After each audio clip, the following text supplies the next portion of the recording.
दुनिया में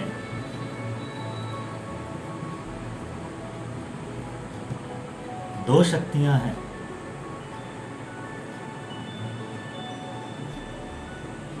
और दो शक्तियां हैं, दो शक्तियों को हम कहते हैं नकारात्मक या सकारात्मक शक्ति।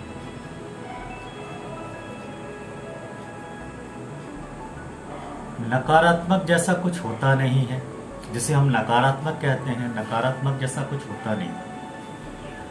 वो एक पक्ष के लिए नकारात्मक होगा तो दूसरे पक्ष के लिए सकारात्मक हो सकता है। कोई भी चीज, जो चीज आपके काम की नहीं है वो किसी और के काम में आ सकती है। तो नकारात्मक और सकारात्मक सिर्फ दो संबोधन है, दो शक्तियां हैं। जैसे स्त्री और पुरुष, ये दो शक्तियां हैं, स्त्री शक्ति और पुरुष शक्ति, ये दो शक्तियां हैं। तो ये दो शक्तियों में कोई भी कम या ज्यादा वाली बात नहीं है। यहाँ जब हम बात करेंगे कि दो शक्तियां, तो अक्सर ये नहीं होता कि स्त्री कम है या पुरुष ताकतवर है, या ऐसे कुछ नहीं है, दोनों ही बराबर हैं। लेकिन दो अलग शक्तियां हैं। जैसे हमें बल्ब जलाना है, इलेक्ट्रिसिटी चाहिए, तो हमें क्या है, दो शक्तियां चाहिए, और नेगेटिव और पॉजिटिव चाहिए होती है। तो ऐसे ही स्त्री और पुरुष, ऐसे ही है सकारात्मकता और नकारात्मकता।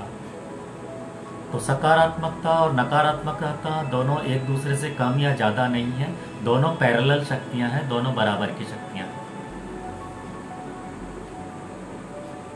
और दोनों का ही अस्तित्व है।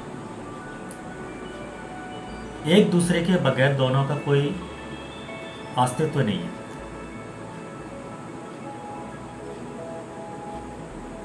ठीक इसी तरह से है मान्यताएं, धारणाएं, विश्वास। इसी तरह से है पाप पुण्य, धर्म अधर्म। दो शक्तियों पे ही सारा कुछ टिका हुआ है। इसी तरह से अभी का हम देख लें विरोध। कुछ लोग कोरोना को महामारी मान रहे हैं, तो कुछ लोग कोरोना को सामान्य बीमारी बोल रहे हैं, जिसे बढ़ा चढ़ा के बताया गया। सामान्य बीमारी को दो शक्तियां यहाँ भी चल रही है ना। एक कह रहा है कि ये गलत है, ये सही नहीं है, और दूसरा कह रहा है ये सही है। इसी तरह से होता है सत्ता पक्ष और विपक्ष। सत्ता पक्ष के समर्थकों के लिए अगर देश बर्बाद हो रहा है, देश बिक रहा है, तो भी उनको वहां पे बहुत आनंद दिखाई देता है, बहुत उनको लगता है कि बहुत अच्छा हो रहा है, जो भी हो रहा है बहुत अच्छा हो रहा है।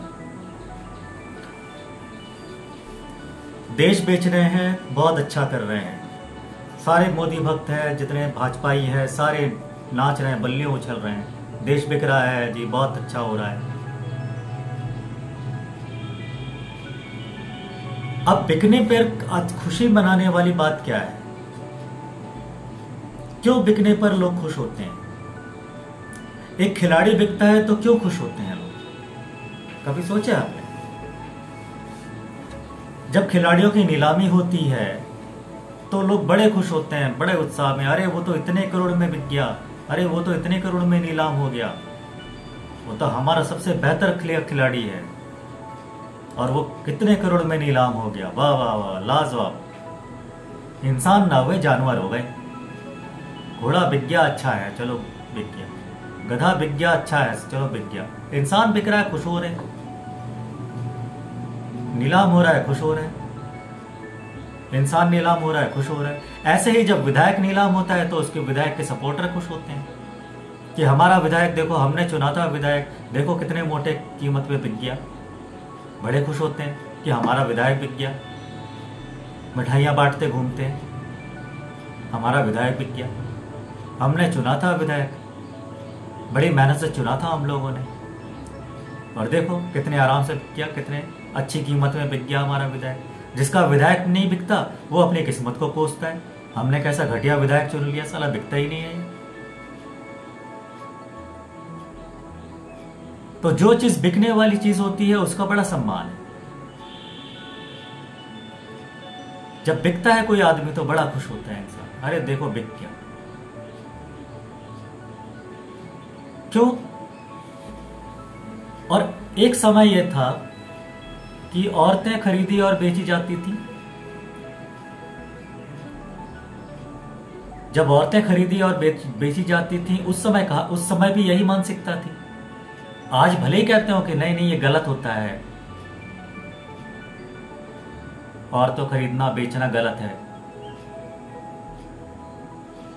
आज भले बोलते हो, लेकिन जब विधायक के बिकने पे आपको खुशी होती है, खिलाड़ियों के बिकने पे आपको खुशी होती है, नेताओं के बिकने पे आपको खुशी होती है, देश के बिकने पे आपको खुशी होती है, तो महिलाओं के बिकने में खुशी क्यों नहीं होती? अब क्यों नहीं होती? पहले तो होती थी ना। तो महिलाएं बिके, देश बिके, खिलाड़ी बिके, आप बिके, बिक तो रहे ना, कीमत मिल रही है अच्छी खासी। बिकना बड़ा गर्व की बात है आज की। लोग बड़ा अकड़ के चलते हैं, मुझे इतने करोड़ में खरीदा गया है। भाई हम कोई मामूली चीज तो है नहीं, हम इतने करोड़ में बिक गए। ये बिकने में बड़ा खुशी क्यों महसूस होती है? आपके रिपोर्टर बिक जाते हैं, आपकी मीडिया हाउस बिक गए, आपके न्यूज चैनल बिक गए, और आप गौरवान्वित हो रहे हैं, देखो हमारा न्यूज चैनल बिक गया।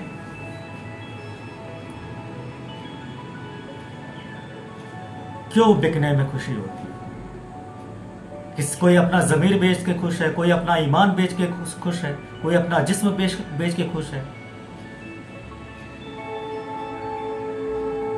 ये बिकने में इतनी खुशी क्यों है? ऐसी क्या कारण है कि लोग बिकने में खुश होते हैं? देश की गरिमा की बात करते हैं लोग, देशभक्ति की बड़े बड़े वादे होते हैं, बड़ी बड़ी बातें करते हैं, देशभक्ति देशभक्ति।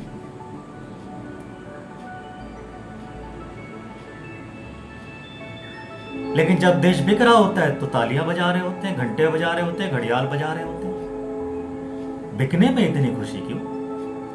आपका देश बिक रहा है, खुश हो रहे हो। आपका विधायक बिक रहा है, खुश हो रहे हो। आपका खिलाड़ी बिकता है, खुश होते हो, तालियां बजाते हो। क्यों? मैंने बहुत रिसर्च किया, बहुत ज्यादा सोचा है। मेरे भगवा पे मत जाइएगा, या भगवा देख करके आप ये मत समझिए कि मैं वो पंडित पुरोहित टाइप का सन्यासी हूं। बहुत पढ़ता हूं मैं, मुझे बचपन से पढ़ने का शौक है। बचपन में कोई भी नॉवेल हो, कोई भी किताब हो, मेरे हाथ में कोई ना कोई किताब रहती थी, मुझे पढ़ना, हर हालत में पढ़ना है। मुझे जहां भी 15 मिनट आधा घंटा का समय मिल जाएगा बैठने के लिए, मैं वही किताब खोल के बैठ जाता था पढ़ने के लिए। तो अपने साथ हमेशा किताब रखता था, आज भी रखता हूँ। कोई ना कोई किताब होगी। ट्रेन में सफ़र कर रहा हूँ तो किताब चाहिए चाहिए, बिना किताब के ट्रेन में सफ़र ही नहीं होता मेरे से। तो पढ़ने का बड़ा शौक है मुझे। तो जो बातें मैं कह रहा हूँ ऐसी हवा में नहीं कहता हूँ, तो थोड़ा गंभीरता रखिए। तो बिकने में आनंदित होता है समाज आज का, बहुत खुश होता है कि बिक गया, हम लोग बिक रहे हैं, या हमारा नेता बिक गया, हमारा विधायक बिक गया, हमारा खिलाड़ी बिक गया। ये बिके हुए लोग, अब आपको लगता है ये बिके हुए लोग क्या आपके प्रति वफादार होंगे? जो बिक गया सो बिक गया। अब गाड़ी भी अगर आप बेच देते हैं तो गाड़ी भी आपकी वफादार नहीं रहती, वो भी आपकी नहीं रहती, उसका मालिक कोई और होता है, वो अपने हिसाब से चलाएगा, आपके हिसाब से नहीं चलाएगा। विधायक बिक जाएगा तो विधायक को इस बात की चिंता नहीं होगी कि आप मर रहे हैं, जी रहे हैं, क्योंकि बिक गया वो। अब उसका मालिक कोई और है। जिसका मालिक कोई और हो जाएगा तो वो आप ही कहां सुनेगा फिर?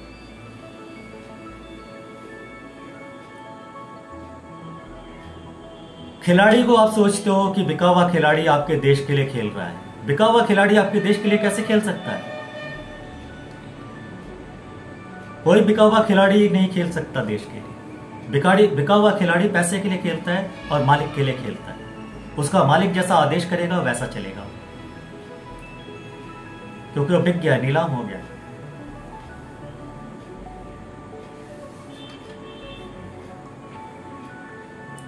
तो बिका हुआ समाज है। अगर हम आज का समाज देख लें तो यह बिका हुआ समाज है। बिका हुआ समाज क्यों है? क्योंकि यहां इसका बच्चा बच्चा बिक चुका है। इस समाज का बच्चा बच्चा बिक चुका है। हम जैसे कुछ सरफिरे हैं अभी इस दुनिया में जो बिकाऊ नहीं। मेरी तरह और भी लोग होंगे जिन्होंने भगवा नहीं डाला होगा। जरूरी नहीं कि भगवा डालने के बाद ही कोई ऐसी बात करे। यहां तो भगवा डालने के बाद लोग बिक जाते हैं। 30 रुपए में पेट्रोल और 30 रुपए में डॉलर देने लग जाते हैं। तो यहां तो भगवा डालने के बाद भी लोग बिक जाते हैं। जबकि भगवा का मतलब ही होता है मुक्त हो गया हो। भगवा का मतलब ही है सारे बंधनों से मुक्त है वो। भगवा का मतलब ही है वो सूर्य की तरह हो गया। ये भगवा है प्रतीक सूर्य का। ये भगवा हम लोग क्यों डालते हैं? कुछ लोग कहते हैं ये हिंदू धर्म का भगवा। ये हिंदू धर्म से या मुस्लिम धर्म से कोई लाना दाना नहीं है भगवा का। मुस्लिम भी भगवा डालते हैं। मुस्लिम साधु संत भी भगवा डाले देखे हैं मैंने, और बौद्ध संतों को भी देखा है भगवा डाले हुए। तो ये भगवा का इससे कोई लेना देना है कि वो हिंदू है कि मुस्लिम, क्योंकि भगवा डालने के बाद ना तो वो हिंदू रह गया ना मुस्लिम रह गया, ना वो ब्राह्मण रह गया ना वो शूद्र रह गया। भगवा का मतलब ये वो सूर्य हो गया। सूर्य मतलब जो भेदभाव से मुक्त है, जो सबके लिए समान रोशनी देता है। सूर्य कोई भेदभाव करता है कि नहीं? मुझे तो हिंदू लोग पूछते हैं तो मैं हिंदुओं के कंट्री में निकलूंगा, इस्लामिक कंट्री में जाऊंगा ही नहीं। कभी ऐसा होता है? सूर्य को इस बात से कोई नहीं मतलब है कि आप हिंदू हैं कि मुस्लिम हैं, ये इस्लामिक कंट्री है कि हिंदू कंट्री है कि ईसाई कंट्री है। सूर्य तो सभी जगह रोशनी देता है ना। सूर्य को तो आप हिंदू मुसलमान नहीं बना सकते। बना सकते हो, बोल सकते हो कि वो हिंदू है, सूर्य हिंदू है या मुसलमान है या ईसाई है या सिख है। ये जो भी कूड़ा करकट है सब नीचे ही है, यानी इंसानों में ही है। तो ये भगवा का मतलब ही होता है व्यक्ति इन सब चीजों से परे हो गया। ना वो शूद्र है, ना ब्राह्मण है, ना क्षत्रिय है, ना वैश्य है।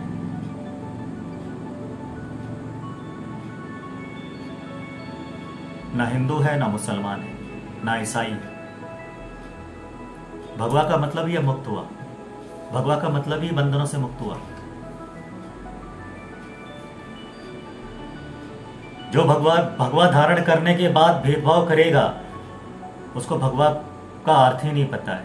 उसको पता ही नहीं कि भगवा क्या है। तो हम जैसे कुछ सरफिरे लोग स्वतंत्र हैं, मुक्त हैं। क्यों मुक्त हैं? क्योंकि हम बंधन नहीं पाल के बैठे हैं।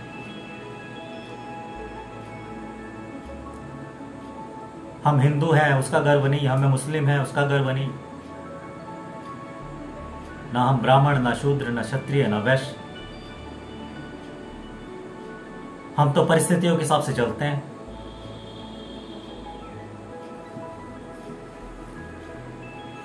तो कुल मिला के है कि हम खंडित नहीं होते। ब्राह्मण, वैश्य, शूद्र, क्षत्रिय ये खंडित हैं, हम खंडित नहीं हैं। हम में सभी गुण पाए जाते हैं। झाड़ू पोंछा भी हम खुद कर लेंगे, खाना भी हम खुद बना लेंगे, खरीदारी भी हम खुद कर लेंगे, किसी से लड़ना झगड़ना हो तो लड़ भी लेंगे, हथियार चलाना होगा तो हथियार भी चला लेंगे। तो परहेज हमारा कुछ नहीं है किसी से, इसलिए हम खंडित नहीं है। तो हम जैसे लोग बिकाऊ नहीं होते और ना ही हम बिकने पर खुश होंगे।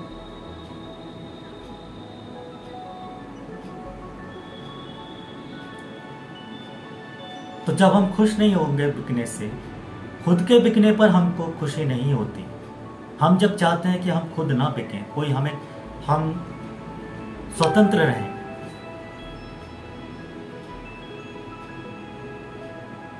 जब हम बिकना नहीं चाहते, जब अपनी आज़ादी पसंद है, हमको हमको अपनी स्वतंत्रता पसंद है, तो हम कैसे चाहेंगे कि देश बिक जाए?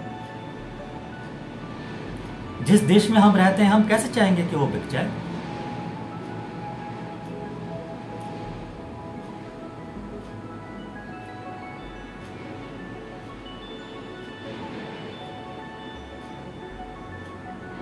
लेकिन समाज चाहता है कि बिक जाए। उनको लगता है कि अगर अमेरिका खरीद लेता है, चीन खरीद लेता है, तो हम लोग भी सुखी हो जाएंगे, है ना? लेकिन इनको ये नहीं पता कि अमेरिका में कितने बेरोजगार हैं और कितने सड़क में लोग पड़े हुए हैं बेघर। अमेरिका जैसे कंट्री में भी बहुत सारे लोग सड़क में, फुटपाथों में पड़े हुए हैं। कहने के लिए अमीर देश है, लेकिन वो इतना अमीर नहीं है कि वो गरीबों के लिए घर बना दे, बेघरों को घर दे दे। वो इतना अमीर भी नहीं है।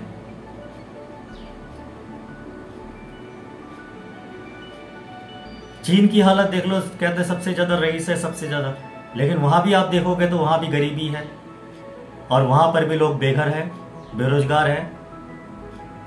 तो अमीर कितना भी हो जाए, ना गरीबी मिटा सकता है, ना भुखमरी मिटा सकता है, ना बेघरों को घर दे सकता है। हाँ, अच्छे भले घर वालों को बेघर कर सकता है।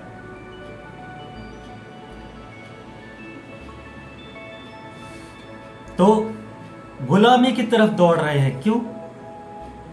हमें बहुत पसंद है गुलामी। क्यों पसंद है? क्योंकि देखो हमारा खिलाड़ी बिक गया, नीलाम हो गया, इतने करोड़ में नीलाम हो गया, अब उसने बढ़िया सा कोठी बना लिया है, बड़े आयश में रहता है, तो हमें भी आयश में रहना है। इनको ये नहीं पता कि उस खिलाड़ी ने अपनी बिकने की क्या कीमत चुकाई है। उसको अपना जमीर मार के जीना पड़ा है, अपना सुख चैन बर्बाद करके जीना पड़ा है। ऐसे ही नहीं मिलती गुलामी भी, हर किसी को अच्छे से सौभाग्य से नहीं मिलती है।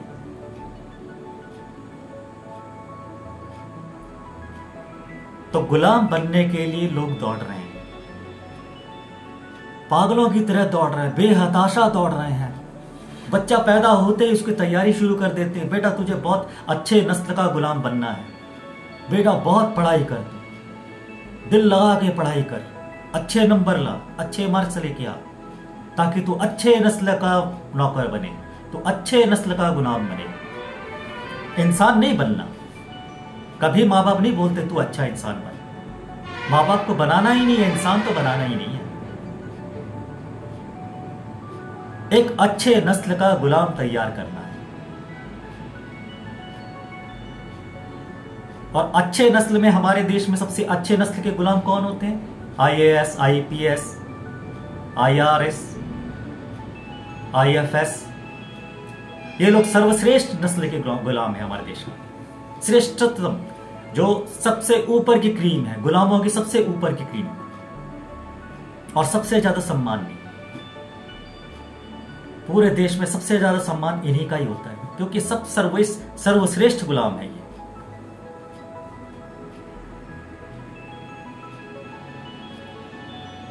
पहले बड़ा सम्मान था मुझे, IAS, IPS वगैरह के प्रति बहुत सम्मान हुआ करता था। जब मैं छोटा था तब मुझे मालूम नहीं था कि गुलाम सर्वश्रेष्ठ नस्ल के गुलाम होते हैं। जब बड़ा हुआ तो फिर समझ में आया कि ये है क्या वास्तव, क्यों देश की स्थिति बिगड़ती चली जा रही है, ये इतने पढ़े लिखे लोग जाकर के करते क्या है। जब बाद में समझ में आया इनकी असलियत, इनको मैं इंसान समझता था, ये तो गुलाम निकल गए।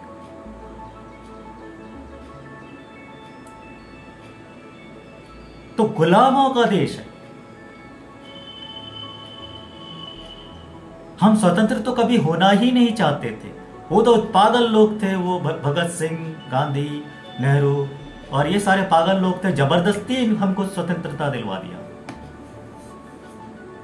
खामा खामा हमारे सर के ऊपर में स्वतंत्रता थोप दिया। लो जी स्वतंत्रता, देश तुम्हारा स्वतंत्र हुआ। बेचारे अपनी जान से गए बिना वजह। जो देश कभी गुलामी से मुक्त होना ही नहीं चाहता था, उसको जबरदस्ती आपने स्वतंत्र करवा दिया। उस देश को जब मार पीट करके स्वतंत्र करवा दिया। गुलामी का स्वतंत्रता का जिनको अनुभव ही नहीं है, पता ही नहीं कि स्वतंत्रता चीज क्या है, स्वतंत्रता का मतलब क्या होता है, जिनको इसका अर्थ भी नहीं पता है स्वतंत्रता का, जिनकी पीढ़ियों में किसी ने नहीं जाना है, जिनके जीन्स में ही नहीं है स्वतंत्रता, जिन्होंने सिर्फ गुलामी की है, जिनकी पीढ़ियों तक पीढ़ी पीढ़ी गुलामी करती आई है, उन पर आपने थोप दिया स्वतंत्रता। क्या समझेंगे स्वतंत्रता? मिल गया स्वतंत्रता, पता ही नहीं क्या है स्वतंत्रता। उसके बाद क्या हुआ? उसके बाद फिर दौड़ पड़े सारे के सारे गुलामी की तरफ। अपने अपने खेत बेचे गुलाम बनने के लिए, अपना घर परिवार बेचा गुलाम बनने के लिए। अच्छा खासा खेत है लोगों के पास में, बड़े बड़े खेत पड़े हैं अपने, लेकिन अब उसमें हल चलाने वाला कोई नहीं, क्योंकि उसमें हल चलाने वाला तो गुलाम हो गया।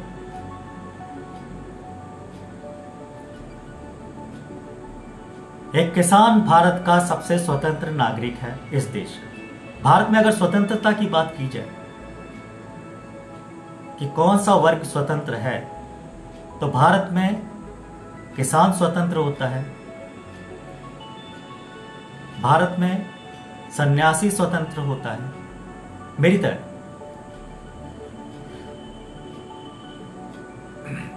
और भारत में स्वतंत्र होता है भिखारी।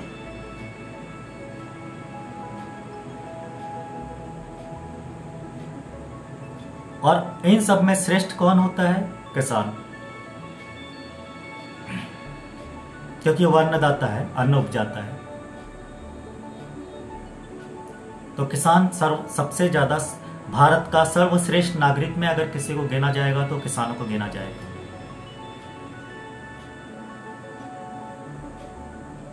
आईएएस आईपीएस को सर्वश्रेष्ठ नागरिकों में नहीं गिना जा सकता,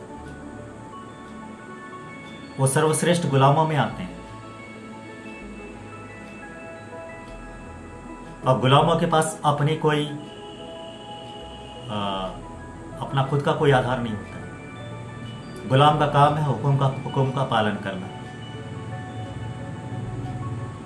गुलामों को आज्ञा दी जाएगी, जाओ फलाने गांव में आग लगा दो, आग लगा देंगे। गुलाम को आज्ञा दी जाएगी, जाओ मास्क बिना लगाया हुआ दिखे उस पर डंडे बरसा दो, डंडे बरसा देंगे जाकर। लेकिन उन्हीं के सामने उनका बाप जा रहा होगा बिना मास्क लगाए, सर झुका के खड़े हो जाएंगे। यह है गुलामों की हालत।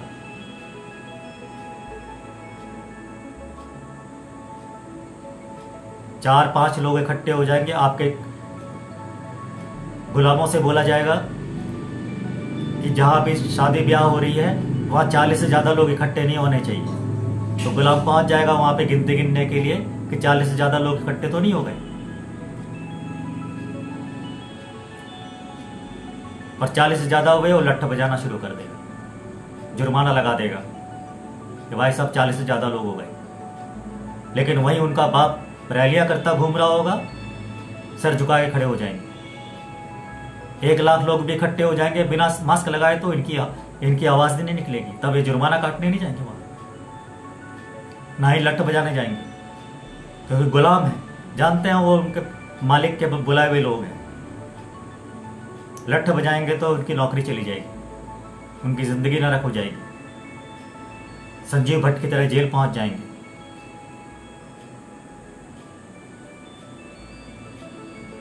तो ये गुलामों की फितरत। और गुलाम बन के लोग बड़े खुश होते हैं, बड़ा शान से। देखो जितने गुलाम हैं, आप जितने भी गुलामों को देखेंगे ऐसे अकड़ के चलते हैं वो, वाह। मान लो वही राजा है। मैं अभी बीच में बिजली का कुछ समस्या था, गांव वालों की कुछ बिजली की समस्या थी, उसके चक्कर में मैं बिजली विभाग के ऑफिस पहुंचा। तो उसका क्या बोलते हैं उसको, चीफ इंजीनियर जो था वहाँ का, उससे मिलने के लिए बोला गया कि आप उनसे मिलिए, उनसे बात करिए। जब मैं उससे मिलने गया, उसकी अकड़ देखी, अरे बाप रे, वो तो लगता था कि ये पूरा का पूरा देवघर का बादशाह वो अकेला ही है, पूरा देश देवघर उसका गुलाम है। बात इस तरह से कर रहा था। आप किसी सरकारी दफ्तर में चले जाएं, उनकी बातचीत देखिए। अभी एक विधायक किसी किसी पीड़ित को धमका रहा था, थप्पड़ मार देगा करके। कोरोना पेशेंट था, उसको कोई पेशेंट था, उनकी कोई समस्या थी अस्पताल में, जिसकी वजह से वो विधायक से शिकायत कर रहा था। और विधायक को गुस्सा आ गया, उसने बोला थप्पड़ मार दूंगा। और यही विधायक जो है वोट लेते समय में तलवे चाटता हुआ नजर आएगा लोगों को। ये सारे तमाशे हम देखते रहते हैं, ऐसा नहीं है कि हमको दिखाई नहीं देते, सारे तमाशे हम देखते हैं। हम सब कुछ देखते हैं, आंखें बंद करके नहीं बैठे हैं। और हम देखते हैं समाज को बाहर से, कितना दोगला है समाज। दोगला क्यों है? क्योंकि वो मजबूर है, विवश है। गुलाम जो है, गुलाम कर क्या सकता है? हमारी तरफ बोल सकता है वो, हमारी तरफ खुल के वो आवाज निकाल सकता है वो। समाज की इतनी हिम्मत है कि वो हमारी तरह आवाज निकाल। हाँ, समाज हमारे पीछे पड़ सकता है, हमारे पीछे लाठियां लेके दौड़ सकता है समाज, क्योंकि हम तो अकेले हैं। इसलिए हमारे ऊपर तो दादागिरी दिखाएगा, लेकिन जिनका गुलाम है उनके सामने तो आवाज नहीं निकलेगी ना। तो समाज गुलाम है, और ये गुलामी इनको इतनी रास आती है, इतना सुख मिलता है इनको गुलाम बन करके, पूछो मत। अकड़ इनकी देख लो, हमसे भी ज्यादा अकड़। हम तो स्वतंत्र हैं, हम अपनी मस्ती में जीते हैं, अपने अंदाज में जीते हैं, इसलिए अकड़ है हमारी। हम किसी नेता के मोहताज नहीं है, किसी पार्टी के मोहताज नहीं है, किसी सरकार के मोहताज नहीं है, इसीलिए अकड़ है हमारी। हम अकड़ते हैं तो ऐसे ही नहीं अकड़ते हैं, अकड़ है हमारी। लोग कहते हैं अहंकारी है अहंकार, होना भी चाहिए, इसमें गलत क्या है? जब तुम गुलाम होकर के अहंकारी हो सकते हो, तुम गुलाम होकर के अकड़ के घूम सकते हो, तुम गुलाम होकर बदतमीज हो सकते हो, तो हम नहीं हो सकते, जबकि हम स्वतंत्र हैं। क्या छीन लोगे तुम हमारा? तुम अकड़ोगे तो तुम्हारी नौकरी चली जाएगी, हमारी नौकरी कौन छीनेगा?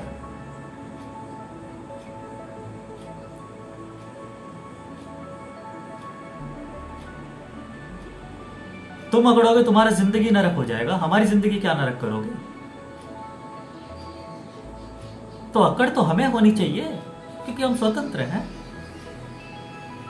अकड़ तो हमें होनी चाहिए, हम अकड़े तो अलग बात है, हम अकड़ के घूमे, अंदाज है अपना, गुलाम नहीं किसी के।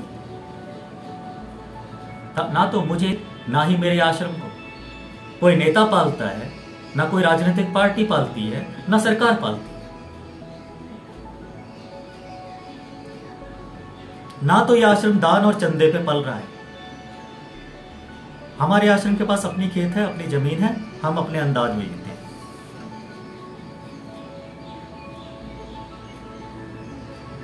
जो लोग कुछ मदद कर देते हैं, मुझे पर्सनली कुछ अलग से पैसे देते हैं या मेरी सहायता, आर्थिक सहायता करते हैं, वो अलग बात है, और उसको भी मैं दान में नहीं गिनता हूं, सहयोग राशि के रूप में ही लेता हूं। मैं उतने ही प्रेम से लेता हूं जितना किसी मित्र ने दिया हो, किसी रिलेटिव ने दिया हो। जैसे आपके रिलेटिव ने आपको कुछ पैसे दिए खर्च करने के लिए, मेरे लिए वही बात होती है। चाहे कोई भी दे, अनजान आदमी भी से मेरे पास पैसा आता है तो मैं उसी अंदाज में लेता हूं। मैं ये मान के लेता हूं कि ईश्वर ने किसी के माध्यम से भेजा है। मैं ये मान के लेता हूं कि ईश्वर ने उस व्यक्ति को इतना सक्षम बनाया है कि वो मुझे कुछ दे सके। वरना यहां तो लोग पानी भी बिना मतलब के नहीं पिलाते हैं, एक गिलास पानी भी बिना मतलब का नहीं पूछते। और मेरे जैसे सरफरी को कोई आदमी कुछ दे देगा तो सोचने वाली बात है ना। मैं तो कोई भला करता नहीं हूं किसी का। तो मैं जो बात कह रहा था गुलामी की बात, अब दो शक्तियां हैं, एक मालिक और एक गुलाम। मालिक कुछ मुट्ठी भर लोग हैं, वो मुट्ठी भर लोग मालिक बन के बैठे हुए हैं, पूरे दुनिया को चला रहे हैं, पूरी दुनिया के भगवान बने बैठे हैं। आप जिन भगवान को पूजते रहते हो ना, अब उसको हटा दीजिए। ये कोरोना ने आके सिद्ध कर दिया कि जिन भगवानों को अभी तक आप पूज रहे थे उनका कोई अस्तित्व नहीं, क्योंकि आपके मंदिर मस्जिद बंद पड़े हैं, अस्पताल खुले हैं। आपका इलाज मंदिर मस्जिद नहीं कर रहे हैं, अस्पताल कर रहे हैं।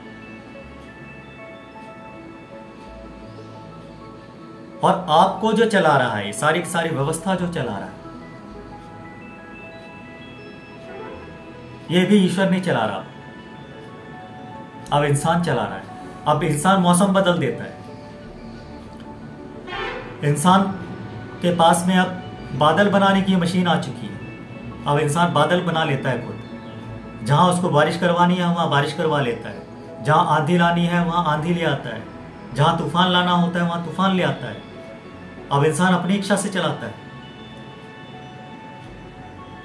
भगवान कहां? ये जो महामारी आई है विदेशी भारत में, ये भेजी गई बीमारी है, बड़े सम्मान के साथ आई है करोड़ों का कारोबार करने के लिए। अरबों खरबों का कारोबार होगा इस बीमारी के नाम पर, हो रहा है। अभी पप्पू यादव का एक वीडियो देख रहा था लाइव, वो बेचारा गया हुआ है अस्पताल में, उनके कुछ परिचित हैं, उन लोगों ने बुलाया होगा उनको कि हमारी मदद करो। वो वहां पहुंचे, वहां बेबस खड़े हुए, हाथाश खड़े हुए, उनको समझ में नहीं आ रहा है करना क्या है। पेशेंट वहां रो रहा है, मरीज वहां रो रहे हैं, गिड़गिड़ा रहे हैं बुरी तरह से पप्पू यादव के सामने, और वो बेचारा खड़ा बेबस लाचार खड़ा देख रहा है। उसके पास कोई शब्द ही नहीं है बोलने के लिए।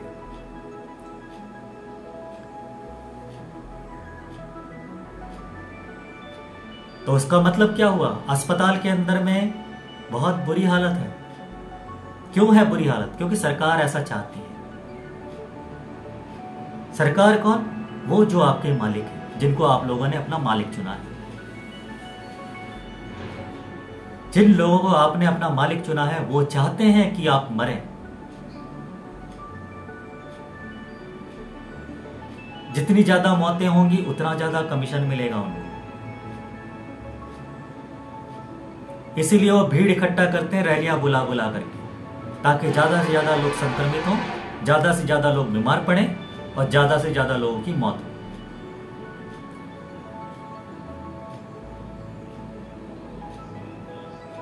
तो दो शक्तियां, एक मालिक और एक नौकर, बीच में कुछ नहीं, बीच में सिर्फ दलाल आते हैं।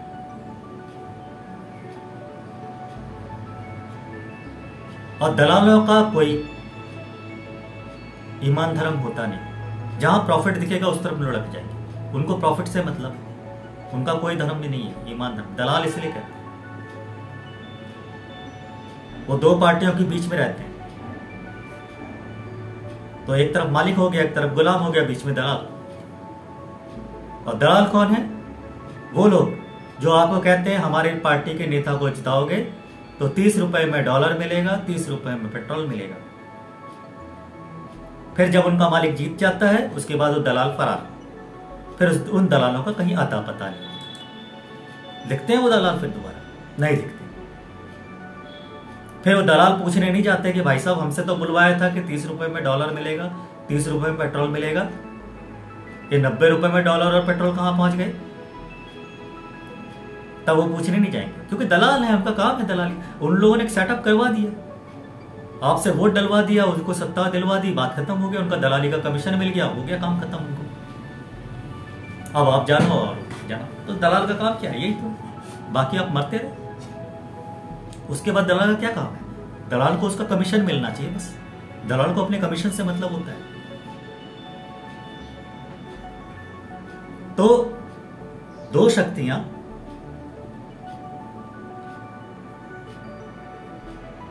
नकारात्मक सकारात्मक, स्त्री पुरुष, नौकर मालिक, गुलाम और मालिक।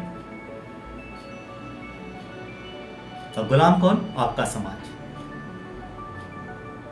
आपका समाज सवाल नहीं कर सकता अपने मालिक से, हम कर सकते हैं क्योंकि हम स्वतंत्र हैं। गुलाम मालिक से सवाल नहीं कर सकता, हम उठा सकते हैं।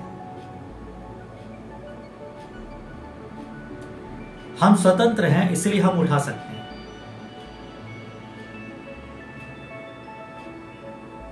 आपका आईएएस आईपीएस सवाल नहीं उठा सकता है क्योंकि वो गुलाम है।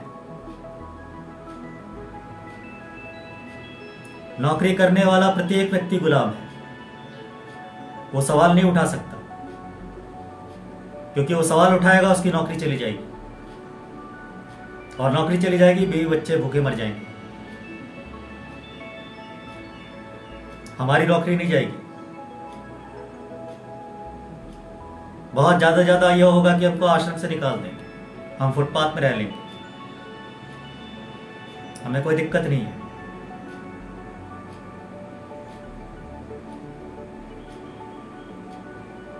लेकिन गुलामी हमें मंजूर नहीं है, और भारत की जनता गुलामी की तरफ दौड़ रही है, पागलों की तरह दौड़ रही है, बेहताशा, बिना देखे बिना मुड़े, पागल। बिल्कुल ऐसा लग रहा है बस पूछो मत, वहां स्वर्ग मिलने वाला है इनको। गुलामी में, गुलामी के लिए पागलों की तरह दौड़ रहे हैं, गुलाम होने के लिए।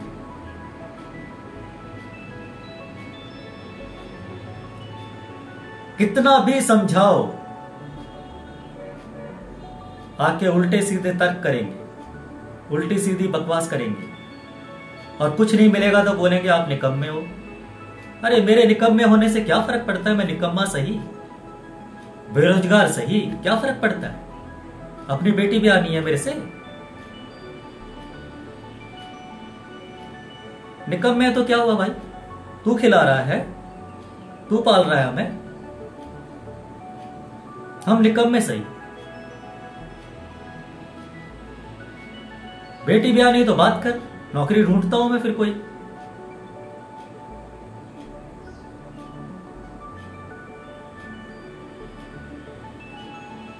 क्योंकि तुम्हें तो गुलाम चाहिए ना, अपने लिए दामाद भी ढूंढोगे तो गुलाम ढूंढोगे। हमारे जैसे सरफरे को कौन देगा अपनी बेटी? गुलाम चाहिए, अच्छे नस्ल का गुलाम होना चाहिए, आईएएस आईपीएस रैंक का गुलाम होना चाहिए।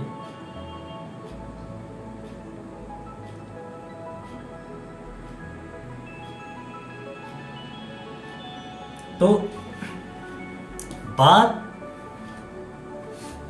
जब ठीक से समझाने की कोशिश करता हूं, हमारे शास्त्रों में या हमारे धर्म ग्रंथों में गुलामी को कभी महत्व नहीं दिया। हमको हमेशा ये सिखाया जाता था, या हमेशा ये रही है हमारे यहां, कि व्यक्ति को स्वतंत्र होना चाहिए, मानसिक रूप से भी, शारीरिक रूप से भी और आर्थिक रूप से। हम जब स्वतंत्र होंगे, हम जब भीतर से स्वतंत्र होंगे, तो क्या होगा? एक खुलापन होगा आपके अंदर, आपके व्यवहार में खुलापन होगा, आप गलत को गलत बोलने का ताकत रखोगे।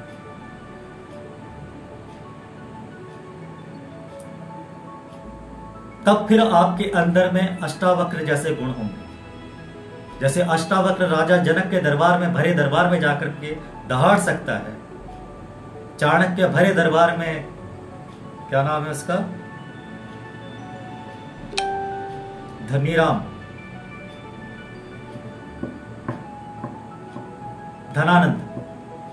धनानंद के दरबार में जाकर के दहाड़ सकता है, चाणक्य। वो जिगरा तभी आएगा जब आप गुलाम ना हो। जब आप गुलाम हैं तो आपके अंदर में वो ताकत कभी नहीं आ सकती। वो ताकत लाने के लिए आपको स्वतंत्र होना पड़ेगा, भीतर से भी, शारीरिक रूप से भी और आर्थिक रूप से भी। जब आप आर्थिक रूप से, शारीरिक रूप से, मानसिक रूप से स्वतंत्र होते हैं, तब आप सवाल जवाब कर सकते हो सामने। तब आप सरकार की आंखों में आंखें डाल के बोल सकते हो।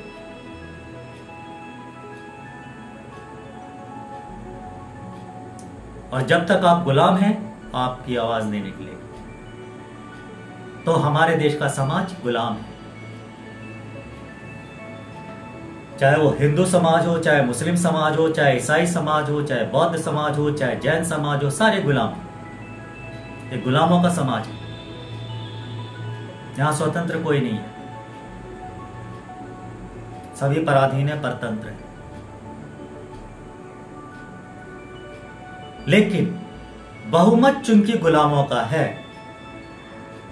तो स्वाभाविक है वो अकड़ते हैं। उनको लगता है वो सही है, क्योंकि बहुमत को देखी जाती है। बहुमत जिस तरफ में होता है, बहुसंख्य जिस तरफ होते हैं, उस तरफ लगता है कि हम लोग तो बहुत सारे लोग हैं, तो हम लोग सही है। वास्तविकता बहुत अलग होती है। जो व्यक्ति सही होता है वो अकेला, हमेशा अलग अकेला हो जाता है। सही व्यक्ति को हमेशा अकेला रहना पड़ता है। सुकरात को अकेला होना पड़ा, गैलीलियो को अकेला होना पड़ा, सारा समाज एक तरफ हो गया था। जितने भी लोग रहे हैं ऐसे, जो सही के रास्ते पे रहे, जिन्होंने सही का साथ दिया, सत्य का साथ दिया, वो हमेशा अकेले पड़ गए, क्योंकि समाज गुलामों का है। और अभी भी इतना गुलाम होने के बाद भी आप लोगों के भीतर से गुलामी की हवस नहीं निकल रही। और गुलाम होना चाहते हैं, और गुलाम होना चाहते हैं। पता नहीं गुलामी के किस स्तर तक गिरना चाहते हैं आप लोग। हम ऊपर उठना चाहते हैं, हम खुला होना चाहते हैं, हम मुक्त होना चाहते हैं।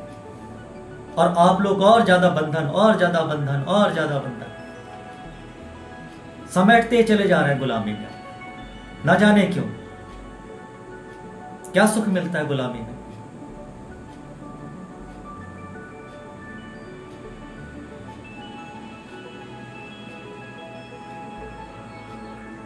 विदेशी सरकारें चाहती हैं कि वो भारत को पूरी तरह से गुलाम बना ले, भारत की प्रत्येक नागरिक को गुलाम बना ले।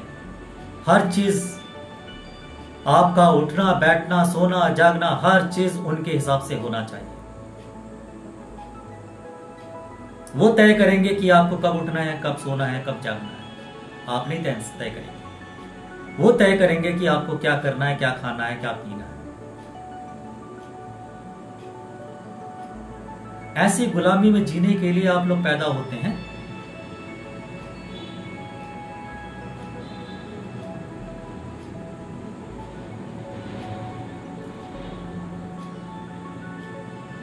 मैं तो सोच के ही पागल हो जाता हूं कि अगर ऐसी स्थिति में जीना पड़े तो मैं कैसे जी पाऊंगा। आप लोग जी लेंगे, बड़े आराम से जी लेंगे, मैं जानता हूं। आप लोगों को पता भी नहीं चलेगा कि आप गुलाम हो गए, लेकिन मेरा दम घुट जाएगा।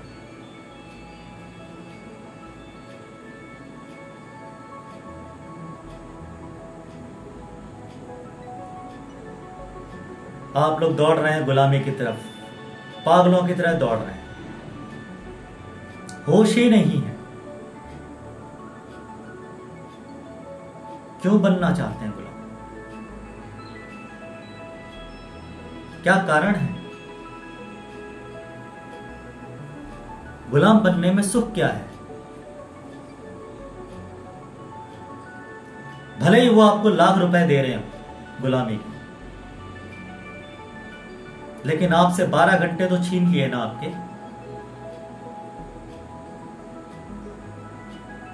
बचे 12 घंटे। उन 12 घंटे में आप क्या करेंगे? 2 घंटा आना और जाना,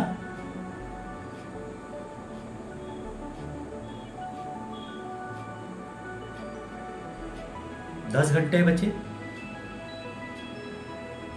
8 घंटे की नींद भी लेनी है, बचे 2 घंटे। 2 घंटे में आप क्या करेंगे अपने लिए?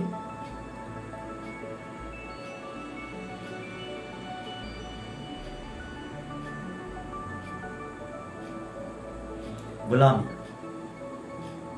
गुलामी से मुक्त होने के लिए सारे के सारे धर्म ग्रंथ तैयार हुए थे। गुलामी से मुक्त करने के लिए सारे के सारे पूजा पाठ पद ये सारे तैयार किए गए थे। हुआ क्या? गुलामी से निकल नहीं पाए। इतना रास आ गया गुलामी की, बस अब गुलामी से मुक्त होने का दिल ही नहीं करता किसी का। आप लोगों की हालत उस तोते की तरह हो गई है जिसके पर कतर दिए गए हो पिंजरे में रखकर। पैदा हुआ पिंजरे के अंदर में, अब पिंजरे को ही अपना घर समझ बैठा। अब उसको पिंजरे से बाहर निकाल देते हैं, वापस तोता फिर घूम करके पिंजरे में वापस पहुंच जाता है। आप लोगों की वही हालत होगी। आपके अस्पताल बर्बाद हो रहे हैं, वहां पे डॉक्टर नहीं है, दवाइयां नहीं है, निजीकरण के नाम पे सब कुछ बेचा जा रहा है, यहां तक कि आपको बेचा जा रहा है, लेकिन आप लोगों को शर्म नहीं आ रही है।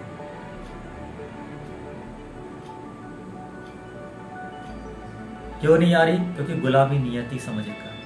ये समझ रखा है कि गुलामी ही हमारी नियति है।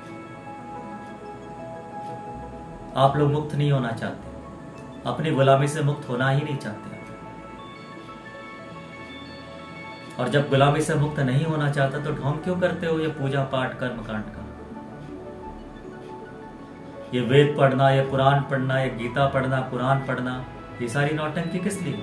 करनी गुलामी ही है ना। तो ये सब करने का क्या, ये सब करने का लाभ क्या?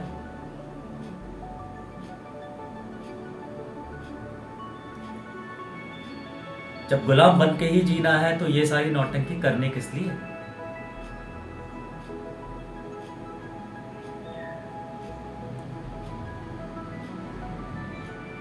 मुक्त होना नहीं है, नई से नई गुलामी पकड़नी है। आपको बोल दिया जाए भाई साहब खांसी हो गया है, अरे बाप रे तुझे तो कोरोना हो गया, बंदा दौड़ पड़ा अस्पताल। इसी खांसी बीमारी से कल नींबू का पानी पी करके और इन दूसरी चीजों से ठीक हो जाता था बंदा। एक चूरन खा लेता तो ठीक हो जाता था। किसी मंदिर में जाके मत्था टेक लेता था तो ठीक हो जाता था, गुरुद्वारे में मत्था टेक लेता था तो ठीक हो जाता था। लेकिन आज ना तो गुरुद्वारा खुले हैं, ना मस्जिद, ना मंदिर। मत्था टेकेगा तो टेकेगा कहां? ले दे करके आपके पास एक ही रास्ता बचा है, गुलामी। बड़ा सुख है गुलाम होने में।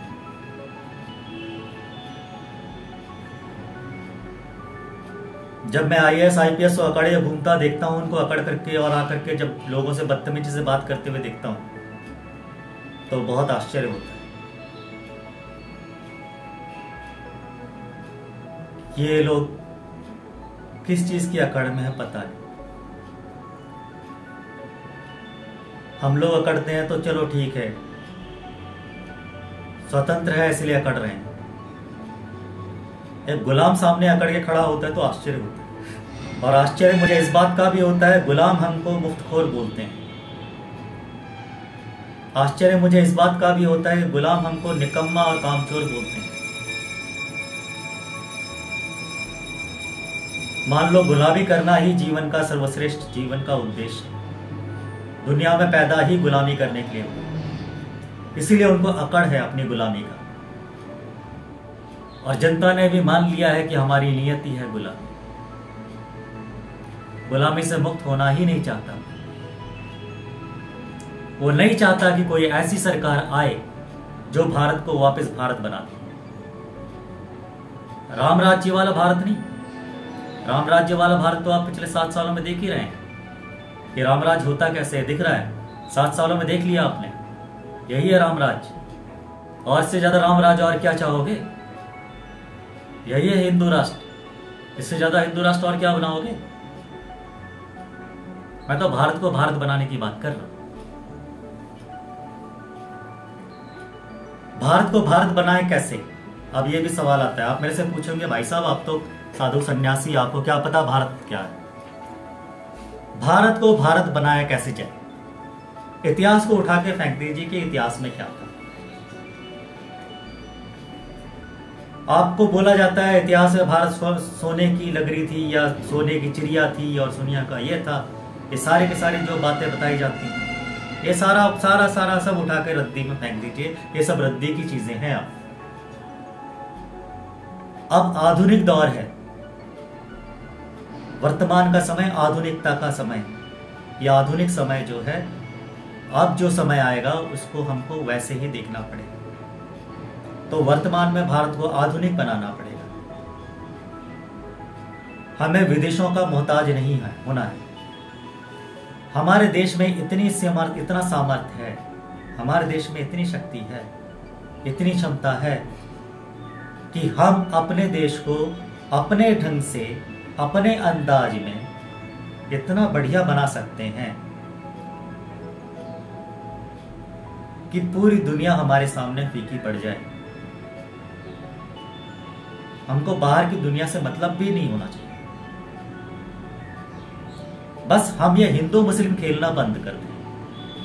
ये हिंदू मुस्लिम का जो प्राचीन खेल खेल रहे हैं ना, ये क्रिकेट खेलने जैसा है। जैसे क्रिकेट खेलने से आपको कोई लाभ नहीं। क्रिकेट के खिलाड़ियों को लाभ होता है, क्रिकेट बोर्ड को लाभ होता है, टिकट ब्लैक करने वालों को लाभ होता है, सटोरियों को लाभ होता है। एक क्रिकेट से लाभ जिनको होता है वो अलग है। आपको कोई लाभ नहीं होता क्रिकेट खेलने से, आपको कोई लाभ नहीं होता है जब तक आप खुद ना खेल रहे हो। आप खुद खेल रहे हो तो आपके ऊपर पैसा लगेगा, सट्टा लगेगा, आपको मुनाफा होगा। लेकिन अगर आप नहीं खेल रहे हैं, आप दर्शक हैं, तो आपको कोई लाभ नहीं।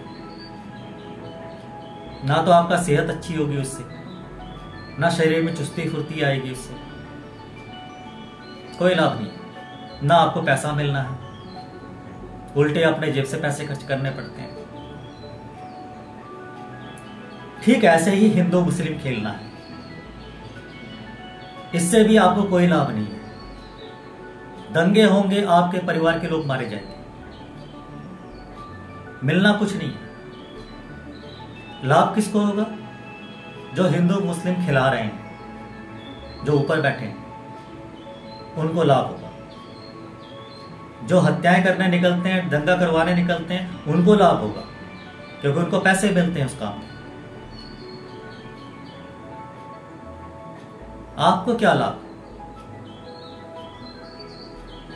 हिंदू हो गए तो कौन सा आसमान तोड़ लिया, मुसलमान हो गए तो कौन सा आसमान तोड़ लिया। ये तो वही बात हो गई, कांग्रेसी हो गए या भाजपाई हो गई। हिंदू होना मुस्लिम होना उतनी ही समान बात है जितनी कांग्रेसी होना या भाजपाई होना। इसका धर्म से कोई लेना देना नहीं। हिंदुओं में भी धार्मिक और अधार्मिक दोनों मिल जाएंगे, और मुसलमानों में भी धार्मिक और अधार्मिक दोनों मिल जाएंगे। हिंदू होने से धार्मिक होने का कोई मतलब नहीं, कोई संबंध नहीं। आप हिंदू हैं इसलिए धार्मिक हो गए, ये मूर्खता छोड़ दीजिए। आप मुसलमान हैं इसलिए धार्मिक हो गए, ये भी मूर्खता छोड़ दीजिए। ये पार्टियां हैं, हिंदू पार्टी, मुस्लिम पार्टी समझ लो, कांग्रेस पार्टी, भाजपा पार्टी, बस इतनी है फर्क, और कुछ नहीं है। तो भारत को भारत बनाने के लिए हिंदू मुस्लिम खेलना छोड़ना पड़ेगा, भारतीय बनना पड़ेगा। भारत को भारत बनाने के लिए भारतीय बनना पड़ेगा, अपने स्वाभिमान को जागृत करना पड़ेगा, बिकाऊ होने से बचना पड़ेगा। अपनी हस्ती, अपनी हैसियत ऐसी बना लीजिए कि कोई आपको खरीद ना पाए।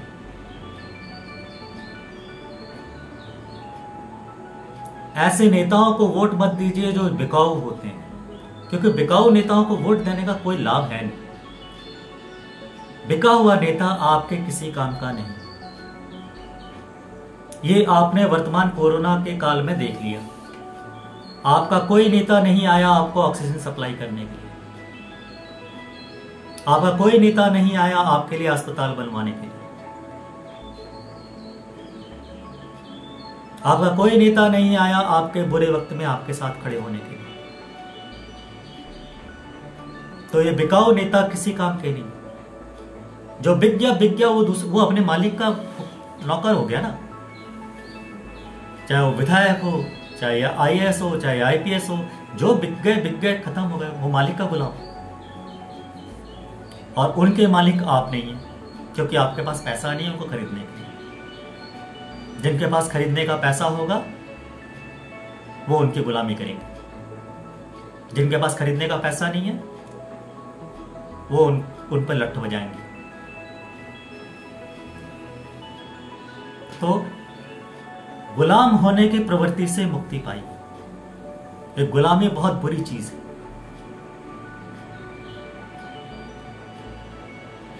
और जब तक आप गुलाम हैं तब तक आप चैतन्य नहीं हो सकते। लोग मेरे से पूछते हैं चैतन्य नाम रख लिया आपने, कहाँ के चैतन्य? यही चैतन्यता है। हम खोल के बात कर लेते हैं, बोल देते हैं, यही चैतन्यता है। आप लोग नहीं बोल पाओगे इस तरह से जिस तरह से मैं बोल लेता हूं। और अगर आप लोगों ने मेरी तरह बोलना शुरू कर दिया तो आपकी नौकरी गई।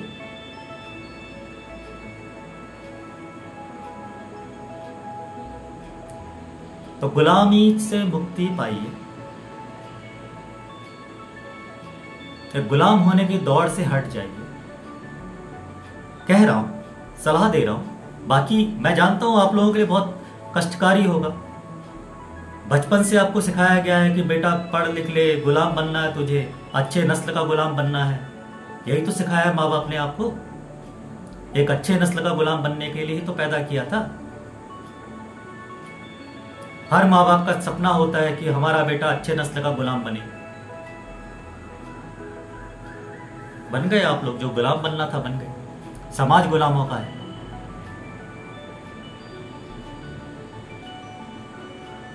मुक्ति पाइए गुलामी से। कोशिश करिए, इस जन्म में ना सही अगले जन्म तक आपके अंदर में ये बात आ जाएगी कि गुलामी बुरी चीज है। बिके हुए नेताओं को वोट देना बुरा काम है, देशद्रोह है। जिस दिन आपको समझ में आ जाएगा बिके हुए नेताओं को, बिकाऊ नेताओं को वोट देना देशद्रोह है, उस दिन शायद जागृति आना शुरू हो जाए आपके भीतर।